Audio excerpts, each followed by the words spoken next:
Ito na nga, may matindi pong nilabas na video si VP Sara Duterte at tila ay ito'y kinukumpirma niya na napakabuti ng ating ginagawang people power para po sa kanyang ama. Abangan po natin yung video na yan. At sa tingin ko, meron hong pahiwatig. Yan po ang aking pananaw.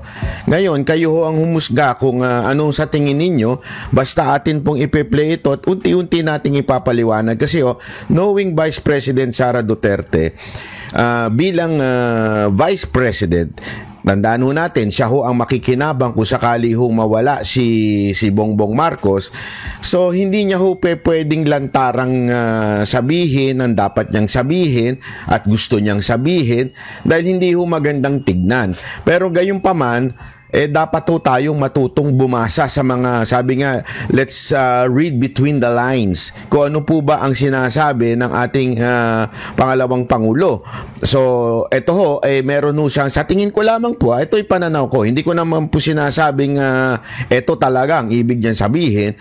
Pero gayunpaman, ipapakita ko lamang po sa inyo kung ano sa tingin ninyo ang ibig sabihin ni VP Sara Duterte dito. Kasi knowing the Vice President, knowing it from since 2016 na naging limelight siya because of her father na maging presidente, hindi ho yan nagbibitaw ng mga salitang wala-wala lang. Yung alam niyo, yung basta lang makasabi ng salita, hindi ho yan gayaan, di ba? Siya po ay talagang maingat sa mga salita at pag siya ho'y nagsalita, laging malaman. Kaya nga kung matatandaan ninyo dati, yung mga parinig niyang mangga at kung ano-ano pa, yan ay mga kababayan, isang pahiwatig na hindi niya direktang sinasagot. Pero gayunpaman, meron ho siyang mga pahiwatig. At ganito din po ang sa tingin kong nangyari ho dito sa kanyang speech, sa kanyang pagbati sa kanyang ama. Ito ho, pakinggan ho natin at kayo ho ang mag-conclude kung anong ibig niya sabihin. Pero ako ho, ito ho ang sa tingin ko ang ibig niya sabihin. Mga kababayan, aking taus-pusong pasasalamat sa lahat ng mga Pilipino na sumusuporta at nagmamahal kay dating Pangulong Rodrigo Duterte. Sa mga kababayan natin sa Pilipinas, the Netherlands at iba't ibang panig ng mundo, napakalaking bagay para kay Pangulong Duterte ang pagtitipon ninyo para sa kanyang pag-uwi at kaarawan. Maraming salamat. Una yan, di ba? Pinuri ho ni VP Sara Duterte yung mga pagtitipon. Alam nyo, noong panahon na may mga maisog rally, tipid ho yan magsalita. Napakaingat ho magsalita niyan. At hindi niya ho ini-encourage. As a matter of fact, meron pa nga siyang isang statement na sinabi niya na let's stay at home, tayo ho'y nagtatrabaho na lang, magtrabaho, asikasuhin na lang ho natin yung mga sarili natin kesa na mag-rally. Di ba ho? Yan ho'y lumabas ho mismo sa bibig ni VP Sara Duterte noon. Pero ngayon, mukhang nag-iba ang tono. Ito'y aking pananaw lang. Komento nyo dyan sa ibaba kung ano sa tingin ninyo yung inyong pananaw. Sa akin, parang nag-iba ang tono ni VP Sara Duterte. Para bagang sinasabi niya na ayos siya ginagawa ninyo. Maganda yan, pero I cannot encourage kasi siyempre I'll be the one to benefit whatever will happen. Diba? Kaya, hindi ko pwedeng sabihin ng diretsyo, gayunpaman, maganda yung ginagawa ninyo. Di ba po? Para magbitaw si VP Sara ng ganyan, medyo malalim po yan. Ito pakinggan ulit natin yung part na yan para lang siya kaalaman natin. Laking bagay para kay Pangulong Duterte ang pagtitipon ninyo para sa kanyang pag-uwi at kaarawan. Malaking bagay. Hindi maliit. Hindi katamtaman. Malaking bagay ang pag-suporta ninyo, pagtipon-tipon ninyo para sa pag-uwi at para sa kaarawan. Actually, nung narinig ko yung pag-uwi, parang pumalakpak po yung tenga ko, as in. Kung ganun-ganon yung tenga ko. Kasi maaring hindi din niya pwedeng sabihin kung ano man ang nangyayari dyan sa ICC. Hindi niya pwedeng yung diskarte ng mga abogado. Hindi ko siya pwedeng basta-basta magbitaw ng salita. Pero gayunpaman, sabi niya, ay malaking bahagi yung ginagawa ninyo para sa pag-uwi ng kanyang ama at birthday. Ito pakinggan ulit natin. Ang sarap po pakinggan ng part na yan Ito, ulit. Sa mga kababayan natin sa Pilipinas, the Netherlands at iba't ibang panig ng mundo. By saying that, she is calling the attention of the entire world. Ika nga, Pilipinas, sa Netherlands, at sa iba't ibang dako ng mundo. Diba? Yan yung kanyang pronouncement. It's calling the people. Sa tingin ko lang po yun, Again, I'm not saying I am right, but this is my opinion. Okay? This is my opinion. Sa tingin ko yan na sinasabi ni Vice President Sara Duterte. Napakalaking bagay para kay Pangulong Duterte ang pagtitipon ninyo para sa kanyang pag-uwi at kaarawan. Nako, maganda yan. Pagtitipon ninyo. Maganda. Pinuri. Di ba? Parang ganito Kunwari, halimbawa lamang. Ito, bibigyan ko lamang kayo ng magagandang halimbawa para ho sa kaalaman ninyo. Di ba? Halimbawa, yung asawa mo medyo may amoy. May amoy talaga. Hayop yan. Di ba? Tapos bigla mong nakita na naligo. Ang haba ng ligo niya, umabot ng 2 oras. Tapos paglabas ng CR, ang bango-bango. Bango, amoy sabon. Amoy bulaklak, ganun yung sabon kasi bulaklakin yung sabon di ba? So ganun biglang ang hirit mo biglang sasabihin mo ngayon sweetheart, ang bango-bango mo, di ba? Ang ganda ng sabon mo, di ba? Ayan ang sasabihin mo, ibibigkas mo nga. Without saying na, oy, maligo ka araw-araw, diba? Naintindihan niyo ibig sabihin, mga kababayan? By saying that, sinasabi mo na maligo ka araw-araw.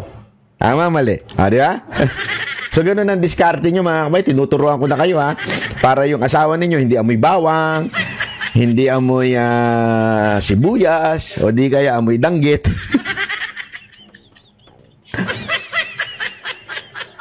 So, di ba po? Di ba?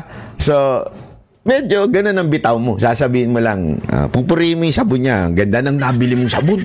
Bango nung sabon at saka ang bango-bango mo ngayon. Tapos pagka mas maganda pa niyan. Alam mo, magandang biro dyan. Ito, gustong-gusto ng mga Pilipino ito Alam mo, ang ganda ng sabon mo, nakakaputi sa'yo. Naku po, patay ka araw-araw, baka minuto, nagbasabon yan. Ganyan ng mga Pilipino. Pasensya na, pero ganun talaga.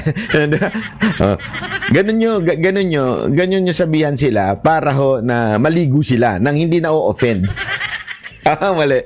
O di kaya, inuutos mo na yon. So, ganun din po sa tingin ko yung sinasabi ni VP Sara Duterte.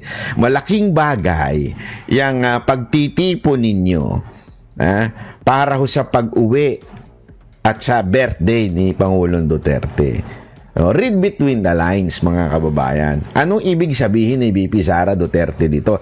Na, again, hindi niya lagi ito sinasabi. As a matter of fact, opposite nga yung sinasabi niya lagi. Di ba sinasabi niya, wag na po tayo magtipon-tipon. Naalala nyo nung panahon nung sa veterans, wag na po tayo po ay magsiuyan na kasi alam ko na kayo'y nagtatrabaho, pagod kayo. Yan ang lagi niyang pronouncement Ngayon, iba na. Malaman po yan. Yan po yung sinasabi ko kung bakit sa tingin ko siya'y nananawagan ng people power. And again, and I will tell you now, when I say people power, it doesn't mean rebellion, Hindi yun ang ibig ko sabihin. Kasi there is such a thing as people power. Sama-sama tayo, kapangyarihan ng tao na nananalangin o kaya naman nagbibigay ng kanilang salupin sa loobin sa gobyerno. It doesn't mean, pag sinabi kong people power, revolusyon. Okay? There's a big difference between yung EDSA revolution at saka yung people power. Magkaiba po yun, ha? Baka kasi isipin nyo kagad, people power, ano yan, para magwala ang tao. Hindi, magrebelde. Hindi ho ganun. Okay? Para lamang po sa kaalaman ng bawat isa sa atin. Malinaw po, malinaw po yun. Okay? Sige, tuloy. Maraming salamat at napapagaan nito ang mga hamon na hinaharap niya ngayon. Alam din ni Pangulong Duterte na haharapin niya ang ICC na kasama ang lahat ng mga Pilipino sa iba't ibang panig ng mundo. Yon. Lalo na ang mga kababayan natin sa Pilipinas. Sa kanyang pagdiriwang ng kanyang 80th birthday, huwag nating kalimutan na ipagdasal sa Diyos na sana ay biyayaan pa siya ng mas magandang kalusugan at mas mahabang. At saka dito mga kababayan, iba yung ngiti ni Madam VP Sara Duterte, ha? Habang tumatagal, hindi, ewan ko ito yung, kasi ako mga kababayan, habang nai-stress sa mukha ko, habang tumatagal, nai-stress yung mukha ko Hindi, ganun Si VP Sara Duterte, habang tumatagal, gumaganda. Di ba? Habang inuusig, gumaganda. Hindi nyo na-observe yan? Bakit kaya? Anong meron ka? Hindi, kasi malaman yan mga kababayan Baka naman may balita na siya na hindi natin alam. Di ba? Baka naman medyo good news na at hindi lang natin alam. Di ba? Basta gumaganda po siya. Pero siya po yung inuusig na gumaganda. Habang yung nag-uusig, pumapangit. Gumagano yung mukha. Para nawawala sa hulog. Nawawala pa nga gumagano yung mukha nang uusig sa kanya Di ba? Hindi ko alam kung anong nangyari doon Pero sabi nila, epekto daw ng sobrang coke yun. Soft drinks yung Coca-Cola. Baka mamaya kung ano naman isipin nyo Hindi, kasi sabi nila, kasi syempre sweet daw yun, sweet. Pero parang hindi siya sweet Pero sweet po yung Coca-Cola. Syempre, pag may diabetes ka na, o ano na itsura mo, yung taba mo, kung saan na napupunta. Ang ganun yun mga kababayan. Alam ko, may diabetes ako Pag habang nadya-diabetes ako, tumataba-taba, yung mukha mo para nadadagdagan dito, nadadagdagan dyan. Sa kanya, nadagdagan sa mata Ganun na yung mata Bakit? Dahil sa Coke. Coca-Cola, Hindi. Binibiro ko lang po yung Coca-Cola. Baka naman kayo magalit. Favorite po ni Tatay Dian, It is something that you have to think about. This is not a joke. I'm not body shaming or face shaming anyone. But this is something to think about. Why this person have this happy countenance, yung kanyang aura, ika nga, ay gumaganda. Kasi yung isa, pumapangit. Bakit? Lahat po nung nasa gobyerno ngayon pumapangit. Bakit? Kasi mahirap po talaga ang ang gumawa ng mali. Mahirap po ang gumawa ng hindi katotohanan, hindi yung yung laman ng isip mo kung hindi napaka-insecure mo, usig ka ng usig ng kapwa mo. Hindi walang biro 'Di ba po? Yan po ay isang bagay na masasabi mong something na ikaka-stress mo Nakaka-stress po yung lagi mong iniisip yung kaaway mo. Lagi mong iniisip yung gusto mong patumbahin tong tao na ito. Nakaka-stress po yun Si VP Sara Duterte, bakit gumaganda? Kasi wala naman po siyang itinatago. Hindi niya nga gusto. Alam nyo mga kababayan, ito walang biro ito. Ito si VP Sara Duterte, wala hong itong, hindi ho ito yung tipo ng oportunista. Hindi ito yung nabasa ko sa kanya. There is a bad, ako alam nyo naman, vocal ako doon sa tingin ko maling ginawa ni VP Sara noong 2022. Na hindi siya tumakbong presidente at kinampihan niya si Marcos. Okay? But there is also a good side of it. You know what? Yung good side na yon ay yung hindi siya oportunista. Kanya Mantakin mo, yung sa unang survey na hindi pa siya nag-a-announce na magba-vice president siya, ang layo As in, top siya. Ang baba ni Marcos. Kaya imposible yung sinasabi ng mga tangang vlogger na tanso. Kaya nanalo daw si Marcos dahil sa sarili niya. Ang bobo ninyo. Tumingin kayo ng survey. Sabi nga ni Aling Claire, tingnan nyo yung data. Yung survey na yun, ang taas ni ni Vice President Sara Duterte nun. Pwede niya nang i-grab yun eh. That's the best time. Why? People were so happy. Ang taas din po ng rating ni Pangulong Duterte nun. Never in history ng isang presidente bumaba ng sobrang taas.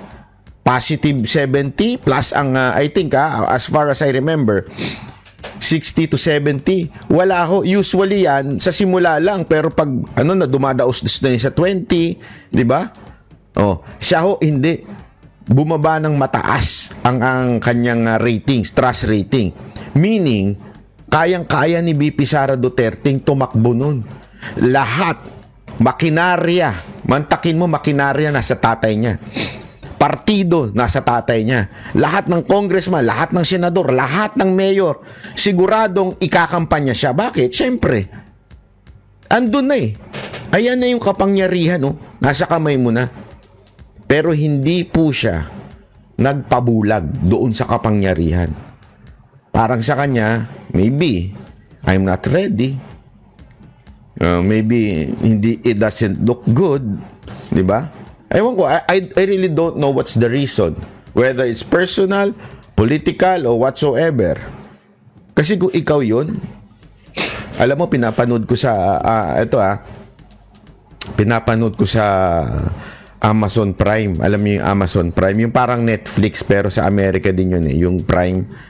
Pinapanood ko dun yung House of David, yung story ni David. Although, some part are dramatized already.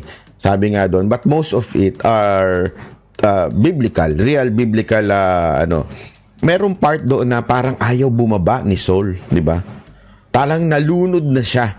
Kasi nga naging hari na siya. Ayaw niya nang bumaba to the point na gusto niya yung anak lang niya. Ganun talagang hanggang to the point na quote unquote hindi naman sa curse pero inano siya ni nung prophet na it's time for you kasi nagalit ang Diyos sa iyo sa ginawa mo. Sa hindi mo mali yung ginawa mo kasi may pinapasunod sa kanya, hindi niya ginawa. So the Lord will replace or anoint someone else.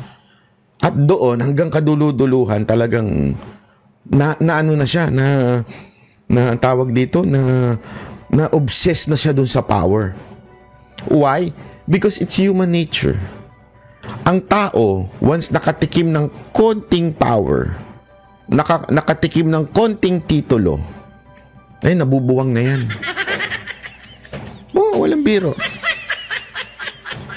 Kasi sa totoo lang napakadami pong marami pong alam niyo po yung taong nakaramdam ng pang-aapi.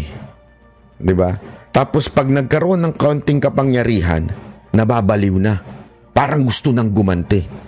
Parang yung gobyerno natin ngayon. Dating sinipa ng Pilipinas. Ngayon, parang nag-aamok na. Parang, ganun, sinipa nyo ako noon. Panahon na para mangulimbat. Parang ganun ang dati niyan. Di ba? Mantakin mo si BP Sara Duterte, nasa kamay niya na. Pero hindi niya kinuha. Ang hirap po nun. Mantakin mo, halimbawa, abutan ka ng kaibigan mo ng iPhone, iPhone 16 Pro Max fully paid 2 terabyte. Nasa kamay mo na. Sa'yo na. Naku po, patay tayo dyan. Talaga ba? Talaga be? Oo, sa'yo na yan. Pero dahil feeling mo hindi mo deserve, isosoli mo ngayon. Napakahirap nun mga kababayan. Sino sa inyo magsosoli? Sige nga. Sige. Yun yung hindi sa atin. Pag napulot lang natin, kinukuha natin, ayaw natin soli. Yung pa kayang inabot na sa'yo, binigay na sa'yo. Fully paid. Diba? Isinoli mo pa. Ganun si BP Sara Duterte. Kaya naman, anong punto ko dito? Kaya naman po, hindi siya lulong sa kapangyarihan. Tulad ng sinasabi ng mga putang inang mga komunista. Ang dami ko kasi mga congressman na komunista dyan na sinasabi, kaya lang ito nananawagan ng ganito, kaya lang ganito, ganyan-ganyan, because siya ang makikinabang. Mga opisyal ng gobyerno pa yung nagsasalita niyan, ha? Sarap tuktukan eh. Na siya ang makikinabang kaya siya nananawagan ng ganun. Hindi ho. Kung gusto niya yan, noon pa, wala pa kayo siya kapangyarihan, kinuha niya na yan. Nasa tatay niya na yan eh. Imamana na lang yan eh. Diba? Kayang-kaya niya nang kunin niya noon. Ang taas niya sa survey. And that's backed up with scientific survey, yung hindi pa naloloko survey noon. Ngayon kasi wala na, nabili na ata yung mga survey firm. Iba na yung kanilang boss eh. Di ba? So ano punto dyan? Hindi niya ginagawa ito, hindi niya sinasabi ito dahil doon. Yun lang ang gusto kong sabihin dito. At kaya ganyan ang kanyang countenance, ang kanyang aura. It is because puro yung kanyang puso. Walang galit, walang sama ng loob, walang paghihigante, walang ganun. Basta siya, ang concern lang niya, yung tatay niya may uwi niya kasi matanda na, may sakit. Yun lang po yun, di ba? O, tuloy. Hilingin din natin sa Diyos na sana ay makauwi na agad si Pangulong Duterte sa Pilipinas. Yun. Ang ating mga pagtitipon ay nagpapatunay ng lakas, tapang at paninindigan ng mga Pilipino. Sana ay magpatuloy din ang inyong suporta at pagmamahal sa ating dating Pangulo hanggang sa darating na halalan ng ating mga senador. Sana yung suporta daw hanggang halalan. Alam na this. Mga kababayan, sabi ko nga ako sa inyo let's do this right. Okay? I believe in people power, not to rebel against the government. Uulit-ulitin ko ito. I am against any form of rebellion. Okay? But we can fight the government through the election.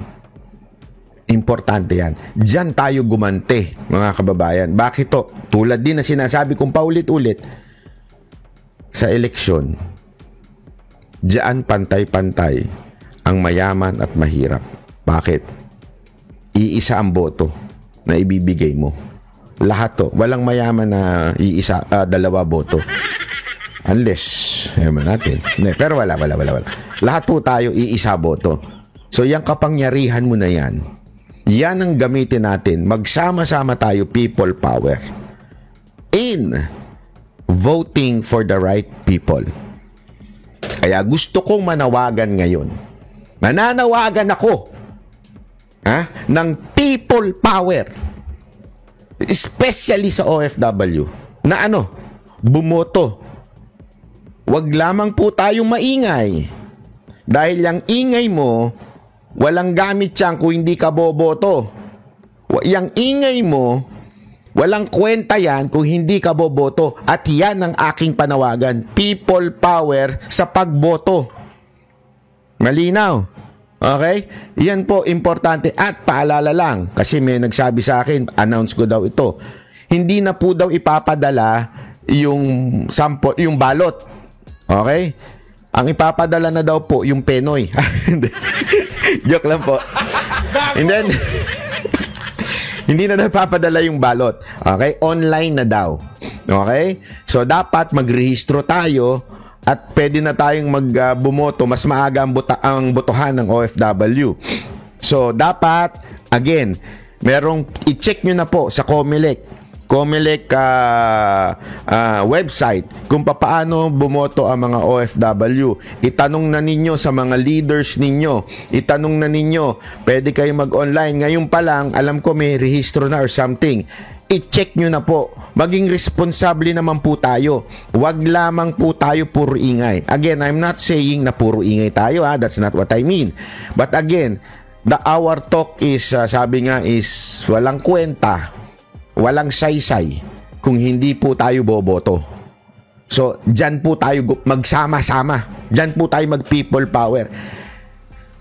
Yung rally, maganda yan. Agree ako dyan. Dapat natin gawin yan. Walang problema yan. Go, go, go. Diba? Pero, kung walang pagboto, yari tayo mga kababayan. Nonsense ang lahat ng ating ginagawa kung puro sigaw lang tayo. Sumama tayo sa rally, okay yan. Ano ako dyan? Agree ako dyan. Basta yung rallying mapayapa, rallying nasa ilalim ng ating konstitusyon, at after ng rally na yan, lalong-lalo na yung OFW, ang dami nyo kasi. Boto tayo. Okay? Aside from the remittance, yung no remittance na ginagawa nyo starting today, okay sa akin yan. I mean, nasa sa inyo yan. Hindi ko pwedeng sabihin go, hindi ko rin pwedeng sabihin hindi. Pera nyo yan, wala akong magawa dyan. Okay?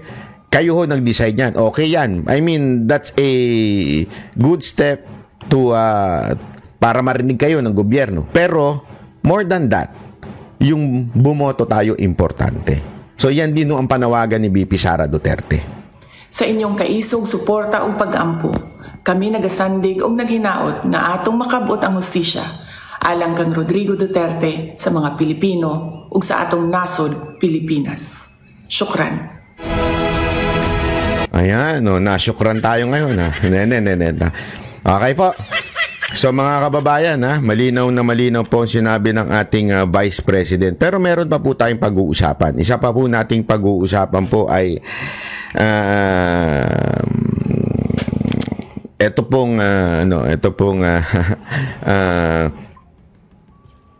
komento ko at patuloy ko sa mga sagot po yung press con ni Amy Marcos.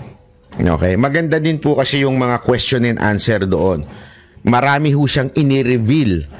Marami ho siyang para bagang sikretong ibinunyag. Okay? Pakinggan po natin itong kanyang press con. Political.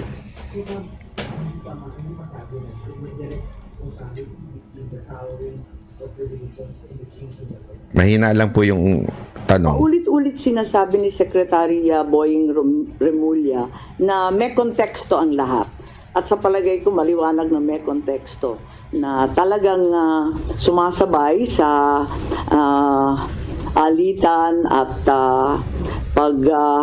wawalang tiwala ng dalawang panig itong mga pagbabago sa legal processes and our international stand, nagbago rin talaga. Now that you finished or that you have a preliminary report, ano po yung nakikita yung legislation or are you planning a resolution for the Senate to be considered? Ano po yung dulo nitong investigation? Well, ang dulo nito, maliwanagan tayo dito sa ICC. Yung iba nagsasabi na baka dapat ibalik na naman sa NBI at wag daw sa Philippine Center for Transnational Crime ang ugnayan sa Interpol. So may mga recommendations in policy, yun naman talaga ang ating pakay in aid of legislation. At alam din natin na hindi pa tapos to kasi may mga warrant pa na ilalabas. Alam natin na may 5 nang narinig tayo na laman nung ikalawang warrant na mula sa ICC. Kung tama ba ang proseso or kung hindi tama ang proseso, hindi na dapat maulit. So, importante yon. At syempre, yung mga OFW natin na nasa ibang bansa, nanganganib talaga at natatakot kung dito mismo sa sariling bansa, natatangay ang isang dating Pangulo na may edad na at may sakit. Paano pa raw sila? Kaya nais nilang malaman kung ganun na pinaglalaban natin yung mga na peperwisyo, na convict pa sa ibang bansa, pinaglalaban natin na makauwi, paano ba ang sitwasyon ni Presidente? Ngayon, isa pa, medyo marami. Alam mo, ganda nung halimbawa niya na yun, yung kung yun nga mga kababayan natin, kasi sinasabi nila ngayon, ito pala ang konteksto niyan, kasi sinasabi nila ngayon, wala tayong magagawa. Lalo na yung matapang na sekretary. Wala tayong magagawa na dyan. Wala na sa ano natin yan. Wala na sa jurisdiction natin yan. Hindi na natin dyan. Laging high blood na sekretary. Alam mo, mga kababayan, ito yung sinasabi ni Senator Amy. Yung ibang mga kababayan natin na Pilipino, mga OFW, kahit nga ho sila ay convicted na. Convicted na po ito, gumagawa tayo ng effort to bring them home. Kasi kapwa natin Pilipino yun. That's who we are. That's our culture. 'Di ba? Hindi ho tayo yung nagpapabaya sa ating kababayan. Ginagawa natin yan. And I know. Why? Because, di ba, si Mocha naman, nagsilbi dyan sa OWA. Hindi ho nila pinipili kung sino yung bibigyan nila ng tulong. Hindi ho. Whether ikaw ay humingi ka ng tulong at kailangan mong ng legal support para maiuwi ka, lahat binibigay ng gobyerno na ito. Lalo nung panahon ni Pangulong Duterte, ewan ko lang ngayon I'm not sure. Pero nung panahon ni Pangulong Duterte, ginagawa yan. Even if meron kang hindi magandang nagawa o di kaya convicted ka sa bansa na yon, 'di ba? Ginagawa ho yan. Inuuwi natin. Eto pa. Si Pangulong Duterte pa, dating presidente, tinuturing na bayani ng karamihan, hindi convicted, accused lang, at higit sa lahat, kung sabihin man ng Supreme Court na illegal yung ginawa na pagpapalipad ni Pangulong Duterte doon sa Netherlands, sasagot lang natin, hindi, wala tayong magagawa dyan. Wala na sa natin, sa jurisdiction natin yan. Yan yung mga palusot ng mga ulul eh. Diba? Wala tayong magawa dyan. Ano na lang yun? Diba? Ganyan sila eh. Yun yung mga Pilipino convicted, inuwi natin dito eh. Yan pa kaya. Ang ganda ng punto ni Senator Raimi dyan. May pong galit at nananawagan sa akin at tinetext ako, sinong mananagot dito sa nangyari? Kasi hindi naman po pwede na nakalusot ng basta. Yun ang tanong. With all of this press ko nito, isa lang ang tanong ko dyan. Ano tong investigasyon? Imbestiga lang? Gano'n na lang huyong? Hindi, ito lamang po ito, isang katanungan lamang po ito sa ating butihing Senator Aimee. Kasi lahat po ng investigasyon nyo, bullshit po yun, sir. Ay, ma'am, kung hindi matutuloy sa pagdemanda ninyo. Hindi ko sinasabing wala kayong plano, ha? Hindi yun ang sinasabi ko. Sabi mo kasi, meron ka pang second, ewan ko kung totoo yan, yung hearing mo. Pero gayon pa man, lahat po yan, talk shit, ika nga. Diba? Talk shit po lahat yan kung after the hearing, wala na. Ang kailangan namin, one, may makonvict dito. Kasi pinatunayan ninyo. Tandaan ninyo, 3 bagay ho yung pinatunayan ninyo. And number 1 doon, that it was an illegal extradition na nangyari. So therefore, if there is an illegal extradition, dapat po ay may managot. So paano ho magkakaroon ng mananagot kung walang idedemanda? Kasi dapat may ganyan yan sa dulo di ba? Kasi ginawa naman ninyo yan nung panahon na I think it was the Farmally investigation. Ginawa nyo, okay yun, go. Ikasuhan ninyo yung dapat kasuhan. Madam, this time kaya, baka naman puro daldal lang yan, wala kayong kakasuhan. Maniniwala kami sa inyo pag kinasuhan nyo. Actually, ang sabi pa nga ni Panelo, na pinapanood ko si Panelo, si Panelo rin talaga, iba level Iba level ng pagbanat Ibig sabihin po, sinasabi nyo illegal, therefore, party dyan yung inyong kapatid. Kasi, siya po yung, siya po yung commander-in-chief ng PNP. And we all know the role of PNP, especially General Torre, sa pag-abduct ni Pangulong Duterte papuntang Netherlands. Therefore, madam, if that is your conclusion, dapat managot ang kapatid ninyo. At kung gusto nyong panagutin ang kapatid ninyo, that the only way is through impeachment. Dapat kasuhan ninyo yung mga nasa baba, yung katulad nila Torre, tulad ng Secretary, Remulla, yung dalawa. Dapat kasuhan nyo yan. Kahit si Anyo. Kasi according to you, to your conclusion, parte si Anyo dyan. So therefore, kasuhan ninyo. Kung hindi nyo kakasuhan, wala, moro-moro lang po yan. Isa pong campaign strategy mo lang. Di ba? Gago! Hindi po, yun ang katotohanan. Campaign strategy mo yan? I don't know. pero sunog ka na sa mga Duterte supporter, or you are sincere. If you are sincere, file a case, impeach your brother. Yun lang o yun. Di ba? Findings ang naging basis para tumalas na kayo sa alyansa o dahil sa nakalipas sa dalawang political rally ng alyansa ay hindi na kayo mention ng Pangulong Bongbong Marcos?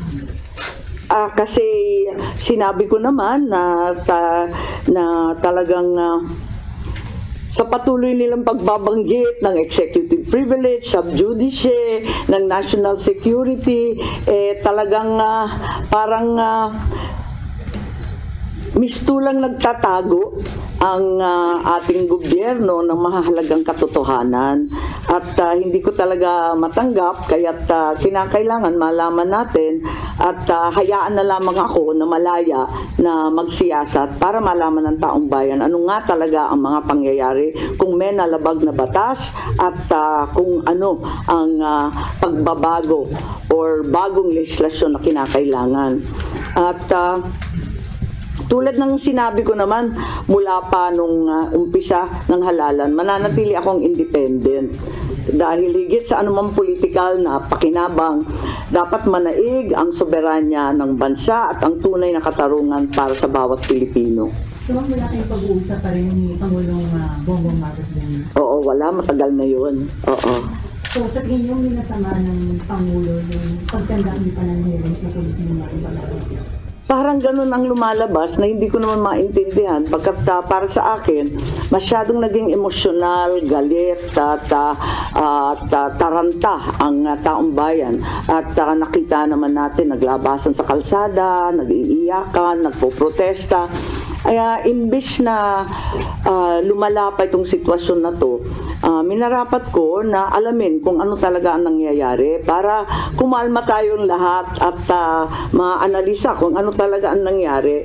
Kaya lang, eto nga, hindi ko naman intensyon na anti-administration yung hearing.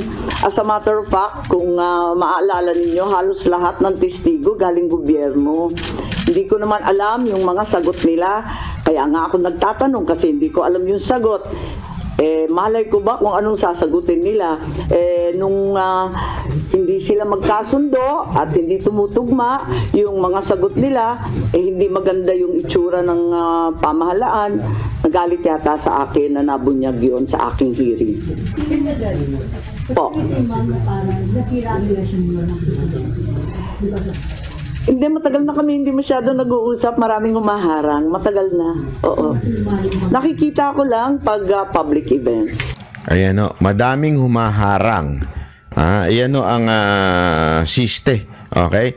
Kasi yung mga kababayan, siguro marami na ho sa atin ang nakarinig ng kwento na nung palang panahon ni E.S. Rodriguez, meron ng iba pong tila namumuno o tila pinakikinggan or di umanong nagko-control ng sitwasyon sa loob ng palasyo, di ba? Nadidinig na po natin yan sa mga iba't ibang vlogs. Dito, narinig na po natin mismo sa bibig ng kanyang kapatid. Maraming humaharang.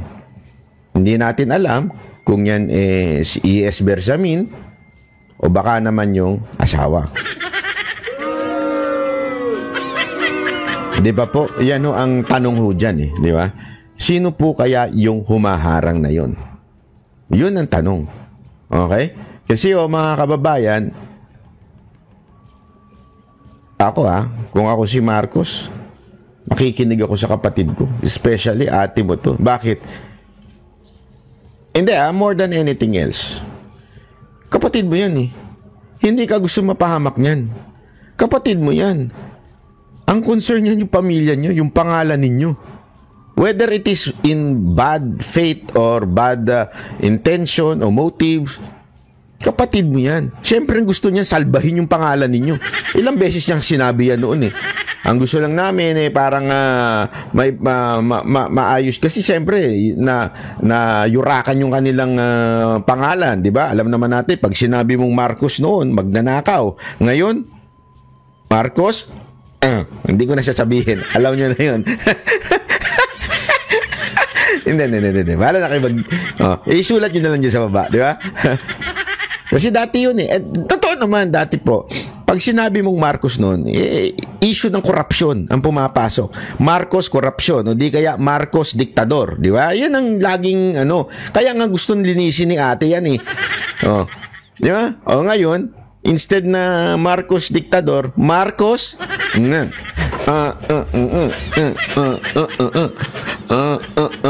hindi kaya iba yan. O, di ba? So mga kababayan, ang tanong, bakit kaya hindi pinapayagan si ate na makalapit? Meron kasing kwento ako nadinig. Kwento lang naman ho ito. Hindi ko sinasabing totoo ha. Kwento lang ho ito. Okay? Kwento lamang po ito sa gilid-gilid nung bumili ako ng suka.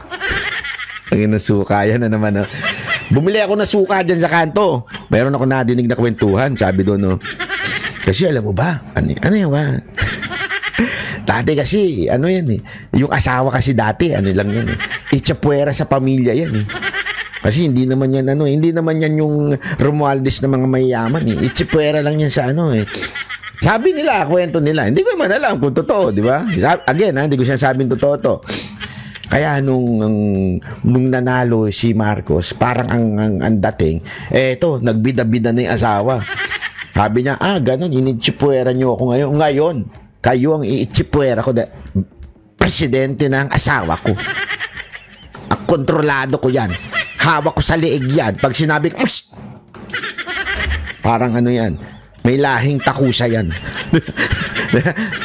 Yun ang sabi. Yun ang kwento. Hindi ko sinasabing totoo yun. Okay? Kwento-kwento lang ho yun sa kanto. Diyan, bumili ako ng suka. Okay? Ang tanong ngayon, si asawa kaya yun? At ang initsipuera ngayon ay si Amy Marcos. Naku. Si ate. Ano sa tingin ninyo mga kababayan? Is it true? Is it not true? Hindi, kwento lang naman. Ito kasi si Amy, ang daming sinasabi, nabubulat-lat tuloy yung dynamics sa palasyo. Oo. At saka mabilis lang yon, maraming tao. Ganun. Ano sabi niyo, kaya kanitanggap ng hearing kasi nga lumalalim yung divisiveness sa Yes. Pero dun sa naging result ng hearing, kasi nga mas lumalim pa instead na ma-address.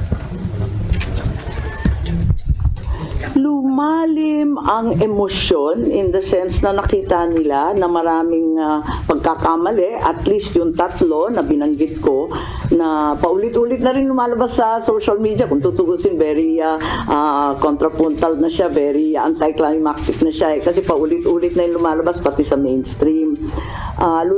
Lumalalim ang ating kaalaman at mas lalo tayong nagagalit kasi labis-labis na ang dagok sa ating soberanya. At nababalitaan natin, labas-masok ang Amerika. Kahit hindi EDCA sites, ang katutak pa daw na Typhoon missiles ang pinapasok. Labas-masok din ang China sa ating karagatan at sa West Philippine Sea. Ngayon, dinadampot na lamang ang mamayang Pilipino at dinadala sa The Hague. May natitira pa ba sa bansang Pilipinas? Yun lang. Nakakaawa naman tayo kung ganyan.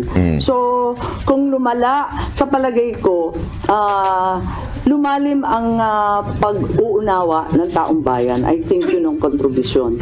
Kasi, maski pro Duterte, pro Marcos, hindi na naging partisan, parang lahat medyo nagkaliwanag ng kaunti kahit papano. Sino yung sinasabi yung parang nagalit yata sa inyo? Is it President? Yes. And you confirm this by, or you just feel it because you're registered? Hindi kasi nung umpisa, sabi nila hindi na daw makikilahok yung gobyerno. Pagkatapos noon, ang dami-dami ng testigo. Sabi ko okay na. Ang dami-dami, nagpapadagdag pa nga sila ng pangalan, nagpadagdag pa nga sila ng upuan, kinapos pa nga tayo ng pagkain. Handain nila 3 kwarto tayo, di ba? Tapos akala ko prepared na prepared. Sabi ko ayos to. Nagulat naman ako nung nagalit na nga kasi nga siguro hindi nagkakasundo yung mga sagot, hindi tumutugma. Hindi ko nakasalanan yun. Malay ko ba kung anong isasagot nila? Ngayon, paano nagalit? Kasi naalanganin na ako, hindi ako napunta. Gusto ko pa naman, over-prepared na nga ako pumunta doon sa Tacloban rally. Hindi ako pumunta. Tapos, mabuti na lang pala hindi ako pumunta at hindi na ako binanggit. Kaya ako nalaman. Ma'am, naka-beat and hindi na ka lang manibigil. Sa Tacloban lang nabanggit pa. Nabanggit pa. Ganun. Mali. O di... So, bang a-attend po lang sa Tacloban? nabanggit pa mo? Ay, ganun. Hindi ko na maalala. Sa totoo lang, hindi ko masyadong tinututukan yung kampanya. Nandito ako sa investigasyon. Parang naisang tabi na, nakatutok talaga ako dito para malaman kung ano pa. Ma'am, yung pagbanggit ng Pangulo sa inyo last campaign sa Viva Laguna, you take it as mukhang masama loob sa inyo? Yeah, okay lang. Walang problema. Kasi nga sabi ko, nakatutok naman ako dito. Hindi naman na eleksyon, kampanya, politika ang pinaka-importante. Nangingibabaw sa akin itong mga dagok sa ating kalayaan, sa ating soberanya. Hindi ko kaya to Talagang ipaglalaban ko yan Yung pag hindi yung hindi binanggit, pagkatapos sabi 11 na lamang ang kanilang kandidato, wag na tayo magpahirapan ng katawan. Sabi ko, kakalas na muna ako kung nahihirapan kayo. Mas madali naman ganun, okay lang sa akin, walang problema. May offer ba ang PDP laban na para i-adapt kayo? Ang sabi may nag-aampon, hindi ko masyadong pinapansin, kinakarir namin to Pero, naduling-duling na nga kami kagabi Just in case open kayo, ma'am, sakali i-adapt kayo. Anyway, yun po yung pinakapunto ni Senator Amy. Mahaba po yan, pero yan na nga po yung pinakapunto nung kanyang patuloy ng press con niya. Sinabi niya yung unang dahilan ng kanyang findings, second, itong mga plano niya. Pero wala ho siyang nabanggit na parang ididemanda niya. Parang may susunod pang hearing, parang ganun. Kaya nga again, patuloy natin sinasabi, everything that is nangyari sa hearing na to will be useless kung hindi niya ididemanda yung mga natagpuan niyang lumabag sa batas, hindi sumunod sa due process, dapat idemanda niya.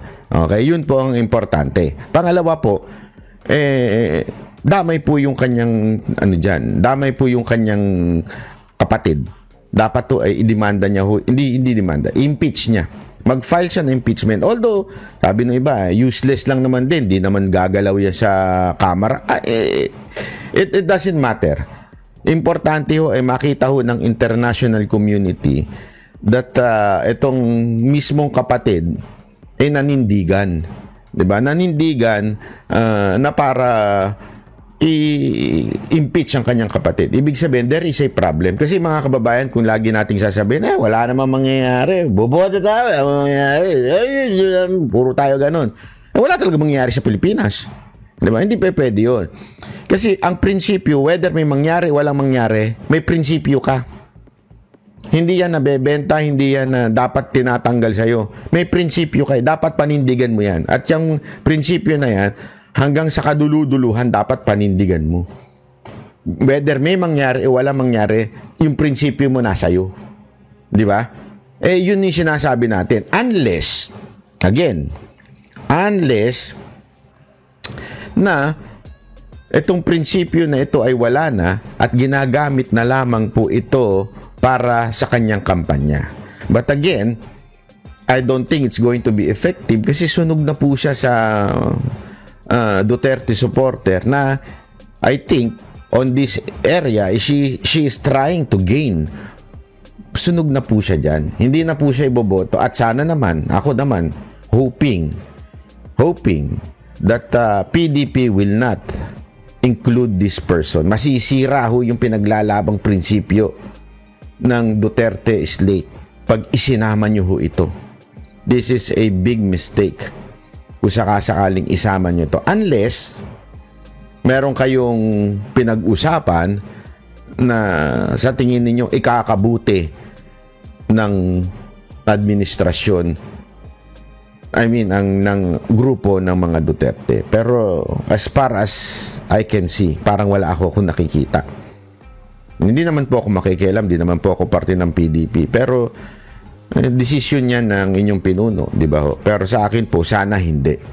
Dahil maraming mag-hesitate to campaign because of that. Definitely ako. I won't campaign for Senator Amy. I will only campaign for the 10. Yun lamang po. Sana lang po ay ganoon. Mga kababayan, maraming salamat po. Ako po si Banat Bay. Magkita-kita huli tayo. At gusto ko lamang po batiin ng happy birthday ang ating Pangulong Duterte. At alam nyo, nalulungkot ako. Kasi alam nyo, every birthday ko, gumagawa ng video si Pangulong Duterte at binabati po tayo. Kaya gamitin ko itong pagkakataon nito na ako naman po ang babati kay Pangulong Duterte. Hindi man niya hinihingi, pero gayon pa man ako ang babati. Alam niyo, Pangulong Duterte, sabi nga ho nila, sa 6 na taon ninyong pagserbisyo sa bayan bilang presidente, binigay niyo buhay niyo. Hanggang sa kaduluduluhan, na maaari na sana kayo magpahinga, hindi na sa tingin ko na bakit to ba siya nandyan? Dahil sa vocal siya na banatan po si Marcos, kaya nandyan ho siya sa Netherlands. Pwede naman po na kayo magpahinga, hindi na kayo magsalita, di ba? Pero hindi nyo matiis hindi nyo matiis yung kalokohan ng gobyerno ni Marcos So sa madaling salita po, inaalay nyo pa rin po yung buhay nyo sa kaduluduluhan. Basta ang lagi nyo lamang pong tatandaan, Mr. President, meron pong Diyos na nakakakita ng lahat. Maaring hindi ngayon ang hustisya makuha natin sa lupa, pero darating pong panahon na makukuha natin ng hustisya sa kabilang buhay. Kasi ako, mga kababayan, naniniwala po ako, Mr. President, naniniwala po ako na there is justice. God is a God of love, but He is also holy, and God is justice. It doesn't mean, sabi nga nila, di ba, meron silang sinasabi na we are saved by grace and not by works. I understand that. That's true. So, it doesn't matter now whether you are in heaven or you are in hell. Diba? No. It's also written in the scripture that there is a level of punishment. May level din po of reward sa heaven. So, hindi yun, saved na ako, gawin ko na ang lahat. Hindi ganun yun. O kaya, hindi ako saved. Mapupunta pala ako impyerno. Lahat ng kasamahan gagawin ko na. No. If you would study the scripture, meron pong level yan of punishment.